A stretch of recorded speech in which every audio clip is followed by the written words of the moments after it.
ഇന്ന് ബ്രേക്ക്ഫാസ്റ്റിന് ഇഡലിയാണ് ഉണ്ടാക്കുന്നത്. ഇന്നിപ്പോൾ ഞാൻ നല്ല ത്രില്ലിലാണ്. എന്താ വെച്ചാൽ ഇന്നിപ്പോൾ പുതുതായിട്ട് വാങ്ങിച്ചിട്ടുള്ള അഗാരോൻ്റെ കടായിലാണ് ഇഡലി ഉണ്ടാക്കുന്നത്. ഇതിന് 5 ലിറ്റർ കപ്പാസിറ്റിയാണ് വരുന്നത്. പിന്നെ ഉണ്ടല്ലോ 3 മില്ലിമീറ്റർ ഹാർഡ് അനോഡൈസ്ഡ് കടായിക്ക് ഉണ്ടല്ലോ സ്റ്റഡി ബോഡിയാണ് ഉള്ളത്. അതുകൊണ്ട് തന്നെ ഈവൻ ഹീറ്റ് ഡിസ്ട്രിബ്യൂഷൻ ഇത് ഉറപ്പാക്കുന്നുണ്ട്.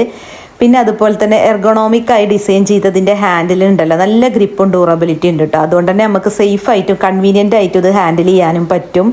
പിന്നെ സ്റ്റീൽ ലിഡാണ് ഇതിന് വരുന്നത്. അതുകൊണ്ട് തന്നെ നമുക്ക് ഫാസ്റ്റ് ആയിട്ട് കുക്ക് ചെയ്യാൻ പറ്റും. പിന്നെ ഇതിന് 2 ഇയർ വാറൻറ്റി ഉണ്ട് കേട്ടോ.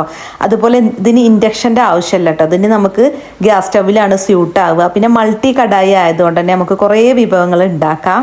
ഇന്നിപ്പോൾ ലഞ്ചിനും ഡിന്നറിനും വേണ്ടിയിട്ട് ഫ്രൈഡ് റൈസാണ് ഉണ്ടാക്കുന്നത്. വെജിറ്റബിൾസ് സോട്ട് ചെയ്തിട്ട് അതിലേക്ക് എഗ്ഗും ചിക്കനും ഇട്ടുകൊടുത്തൊന്ന് മിക്സ് ചെയ്തിട്ടുണ്ട്. പിന്നെ വേവിച്ച് വെച്ചിട്ടുള്ള റൈസ് ഇട്ടൊന്ന് മിക്സ് ചെയ്തെടുക്കുക. അപ്പോൾ അഗാരോൻ്റെ കടായിൽ തന്നെ കേട്ടോ ഞാൻ ഫ്രൈഡ് റൈസ് ഉണ്ടാക്കിയിട്ടുള്ളത്. അപ്പോൾ നമ്മുടെ കിച്ചണിൽ മസ്റ്റായിട്ടും വേണ്ടിയിട്ടുള്ളൊരു കടായി ആണിട്ടത്. അപ്പോൾ ഞാൻ പ്രൊഡക്റ്റ് വീഡിയോയിൽ ടാഗ് ചെയ്തിട്ടുണ്ട്, ചെക്ക് ചെയ്യാൻ മറക്കണ്ട.